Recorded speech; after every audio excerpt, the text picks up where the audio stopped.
Hello, you sexy sat stackers, and welcome to the Bitcoin Bulletin podcast. A lot has happened since right after I hit publish on Wednesday's DCA Wednesday episode, so I figured it was time to do a weekend update. This podcast is for information and entertainment purposes only. Nothing on this podcast should be construed as financial advice. All views expressed on this podcast are solely the opinions of the host and or any guests that we might have from time to time. Nothing on this podcast should be construed as a specific inducement to make a particular investment or to follow a particular investing strategy.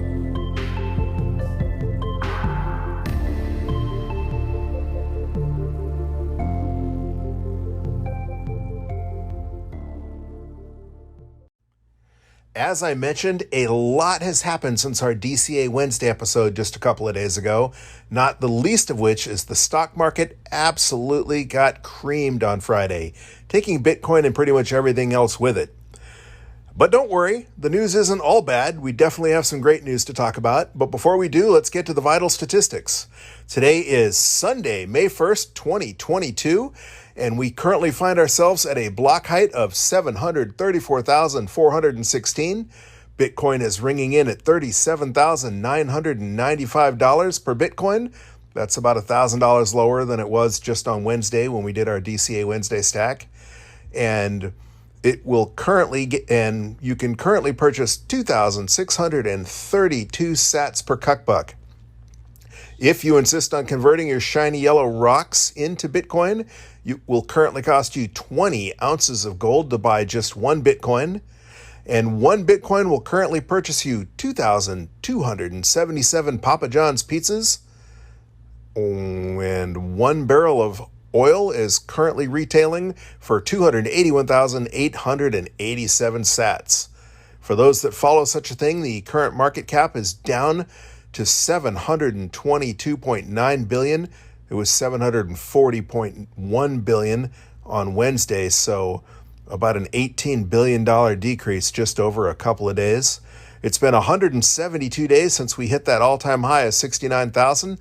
That puts us down about 44.9%, which is, again, a little bit worse off than we were on Wednesday at 43.4%. The mempool is looking pretty clear, and it usually is on weekends. This is a great time to get those transactions consolidated or sent to your hardware wallet. Currently, there's less than one block's worth of transactions pending in my mempool. So even though it says the recommended fee to guarantee that you're in the next block is 7 sats per byte, 1 sat per byte will certainly clear relatively quickly, if not immediately, but definitely within one day. That metric that you know I like to follow, the 24-hour transaction rate metric, it's always lower on the weekends, and so it's not going to be fair to compare it to the previous Wednesdays, but it's hanging in there at a respectable 2.84 transactions per second. And of course, you know I like to see above 3 transactions per second, but I base that on weekday activity, and there's always less activity on the weekends because, well, along with institutional adoption comes bankers' hours. And a lot of the business gets done Monday through Friday, 9 to 5, even though it could be done 24 hours a day. So it's not unusual at all to see lower volumes on weekends. And on a Sunday, 2.84 transactions per second is actually really, really good. We had just had a difficulty increase in mining difficulty. I believe that was about a 5.6% difficulty increase. That's fairly significant. We are currently 1,424 blocks away from the next difficulty increase. That should be around May 10th, so 9 or 10 days from now. And depending on where you get your data, that's going to be an increase of anywhere between 1.7% to 3.5%. Of course, that is a fluid number because, as you know, the Bitcoin code is looking to keep the blocks as close to 10 minutes apart as possible on average. And so it's got plenty of time for the hash rate to increase or decrease or do its thing. And so that number will get more reliable the closer we get to that difficulty increase. But as it stands, it's looking to be anywhere between about 2 to 4%. And that is because blocks are currently averaging 9 minutes and 39 seconds this difficulty epoch. And that is just a little bit longer than the 9 minutes and 32 seconds they were coming in on Wednesday. And that's even with the difficulty increase we just had. So clearly there is a lot more hash power coming online because it absorbed that difficulty increase and then some. All right. First of all, before we get to the news, I really want to thank whoever it is out there that's been anonymously streaming us sats. I had set up the Fountain app and had been playing around with Podcasting 2.0, but hadn't really gotten serious with it yet. And all of a sudden I noticed that we had a couple thousand sats that somebody had been streaming to us. So thank you very much, Anon, for streaming us those sats. All I know is that it's somebody that's using the Breeze wallet. And we are available on Podcasting 2.0 apps, such as the Fountain app. So that's one great way you can support us or any of your favorite podcasts. With Podcasting 2.0, in case you're not familiar, it allows you to set a certain number of Satoshis that it will stream for every minute you listen to a podcast. You can keep that at 0. You don't have to pay anything to listen to a podcast. It's value for value model is you tip basically what you feel it's worth to you to listen to that podcast. In fact, you can even keep it set at 0 and then just hit that boost button if you hear something that you particularly like or really feel like tipping that podcast at that particular point in time. So it'll let you stream a fixed number of sats and or hit a boost button where you can say stream 1 Satoshi per minute and then bump a 500 Satoshi tip if an episode is, if you feel like you're getting particular value out of a particular episode. Anyway, thank you very much to whoever has been doing that, you or all of you, and that's cool. That's really cool. That was a neat feeling to open that up and see those sats coming in. All right. I'm just going to go ahead and get the bad news out of the way right off the bat. No, we're not talking about the price action. We're talking about the fact that the dystopian novel 1984 is officially no longer fiction. A United States law enforcement agency, the Department of Homeland Security, who should be tasked with catching terrorists and keeping the borders secure, has established what is officially being called the Disinformation Governance Board, more appropriately known as the Ministry of Truth. Biden's new disinformation czar, Nina Jankowicz, is a blatantly disturbing choice for an already incredibly disturbing infringement on our constitutional right to free speech, an abhorrent power grab, just almost unbelievable. I mean, especially in an election year, I can't believe that the administration chose to get this dark and this draconian just months into an election where their own pollsters are telling them that they are going to be wiped out. The people are so mad at their representatives and the people that are currently in power that the party currently in power is looking at a massive wipeout in November, and they went ahead and just put the cherry on top with this Disinformation Governance Board. And we're just going to go ahead and call that the Ministry of Truth from this point forward, because that's exactly what it is. According to the Daily Mail, Jankowicz has a dubious history of promoting misinformation herself. Quote, about COVID masks, claimed the Trump presidency would embolden ISIS, and even praised the British spy behind the fake Russian dossier that the Hillary Clinton campaign is now known to have funded and paid for as basically just a political hoax, a fake political smear during the presidential election. According to the Washington Examiner, even the Chinese Communist Party is using her words to help promote their dubious agenda, saying that basically using her words, denying the lab leak theory as quote pro-Trump talking points. Famously, she's been called out for claiming that the Hunter Biden laptop was a Russian hoax. So, I guess. If you want somebody who really knows fake news, who really knows propaganda and misinformation, then I guess she'd be the perfect pick.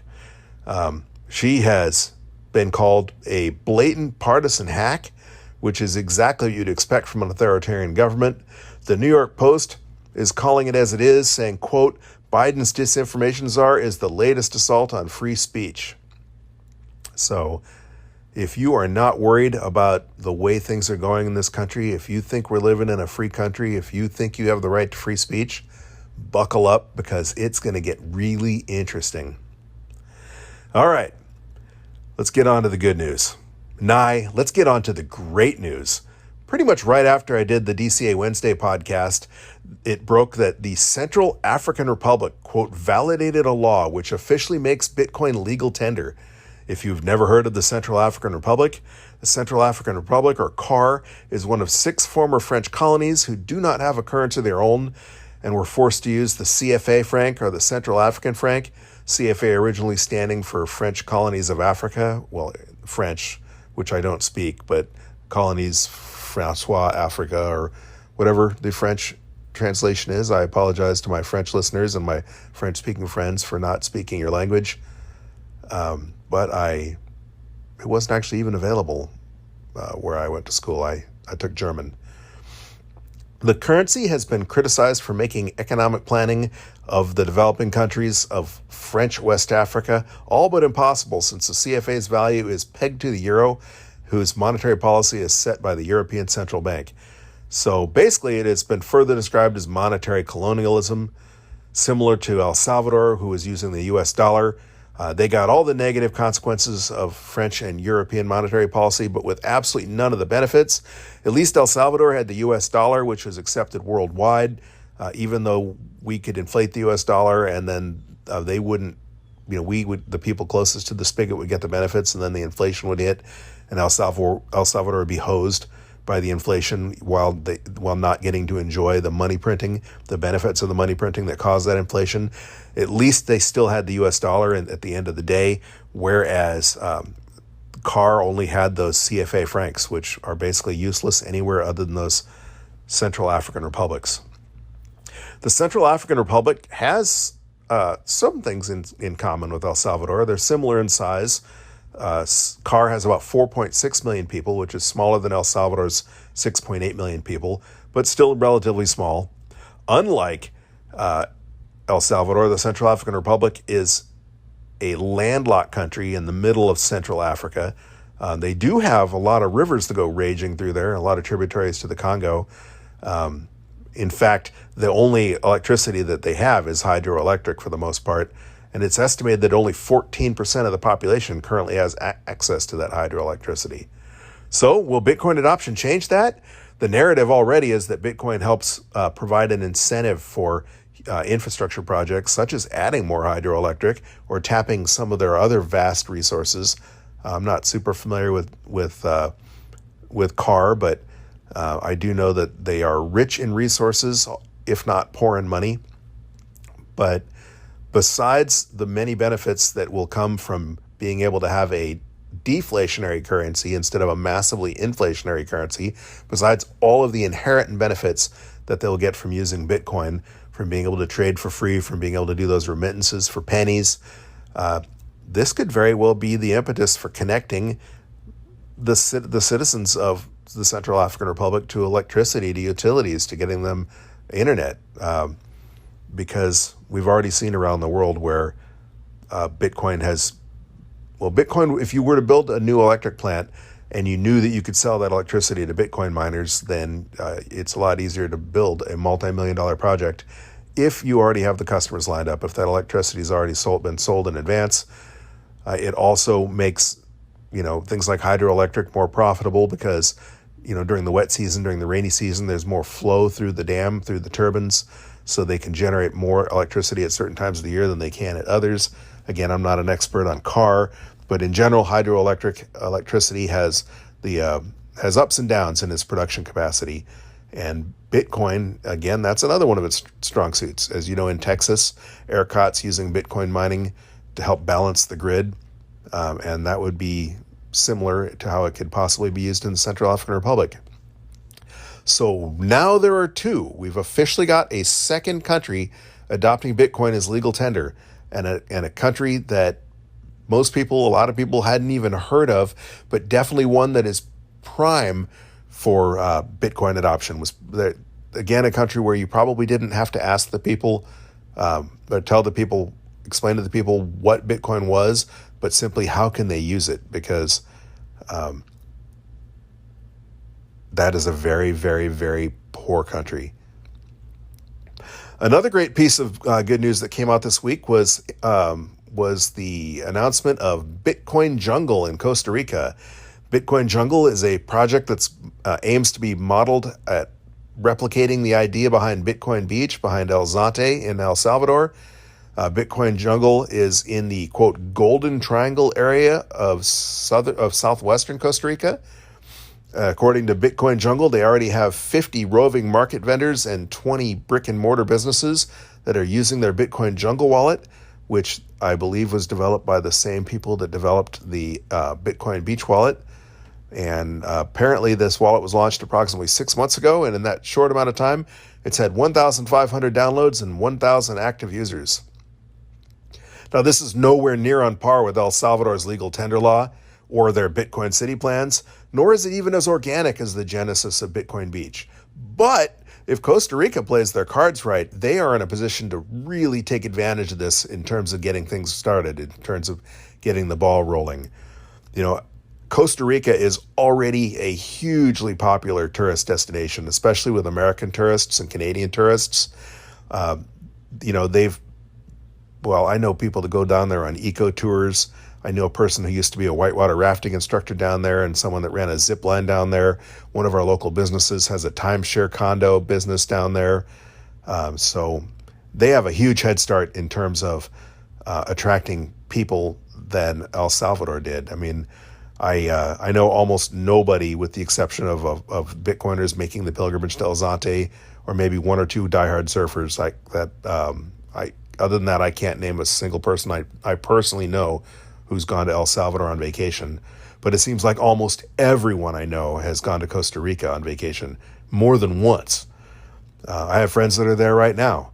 So you can see how that would put them at a tremendous advantage to get the ball rolling. If they play their cards right, and this isn't a zero-sum game. It's not like it would knock El Salvador off the map and they would be number one and El Salvador would be number two. But they would be poised to gain at least as rapidly, if not more rapidly, than El Salvador is. And that's really cool.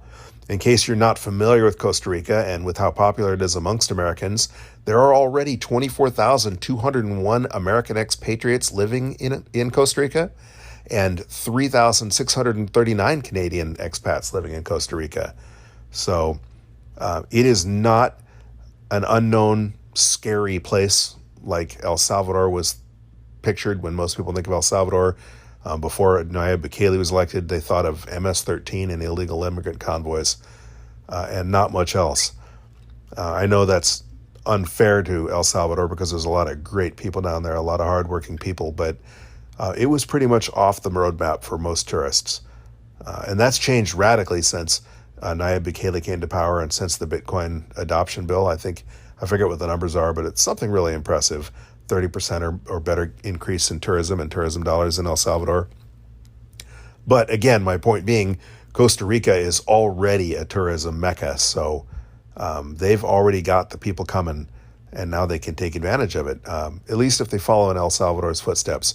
Right now, all we have is a little pilot program, a little pilot project, hoping to become Bitcoin Jungle in the image of Bitcoin Beach. But how exciting! I mean, it's not nation state adoption, but we had nation state adoption in the form of the Central African Republic, and we have another circular Bitcoin economy attempting to be developed in Costa Rica, and that is really cool. And that is basically all I really had to talk about. That's really the reason why I did this update, was to rant a little bit about the information, the Ministry of Truth establishment, and then to tell you about, if you hadn't heard about the Central African Republic or Bitcoin Jungle. I would like to ask all of you, if you aren't already, to consider giving us a follow on Twitter and or our YouTube channel. On Twitter, we're at Bitcoin Bulletin, at BTC Bulletin Pod. And of course, I'd encourage you to download the Fountain app or your favorite Podcasting 2.0 app and give us a follow. When you do listen to us, consider listening to us on the Fountain app. And if what I say happens to give you value, maybe consider streaming us some sats or boosting some sats if you like a particular episode better than others.